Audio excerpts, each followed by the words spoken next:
Kufanya biashara show off. Huwezi ukafanya biashara ili watu wakuone.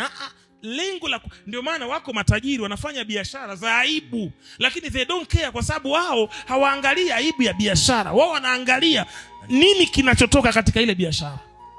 Vua nguo kama hela inapatikana kwenye matope. Acha ustaa, acha ubrazameni.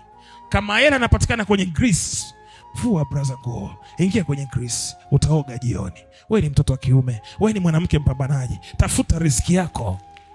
Kuomba kwa watu inatosha. Kupiga simu kwa watu inatosha kaka, inatosha. Hawapokei simu, wakiziona simu zetu tayari wanajua, yani umeshatuona sisi ni omba, inatosha. Sema moyoni mwako tu inatosha. Inauba. Kama una kitu kwenye hii dunia umedhalilika. Umedhalilika kaka.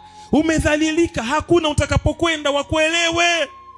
Kila kitu ni hela kwenye hii dunia. Hata nyumba za ibada, ili uheshimike lazima uwe na hela. Ndio maana masikini wengi ndani ya nyumba za ibada wanawekwa huko nyuma. Ukae mbele, wewe ni waziri, kaa kule ukafie huko. Hawapewi hata maiki. Ushawahi kuona kwenye kanisa mtu anayefagia kanisa anapewa maiki? Hebu shika leo. Jamani, huyu ndo anayefagia kanisani, hebu shika aongee chochote. Hawezi kupewa hiyo nafasi. Anaonekana hana kitu.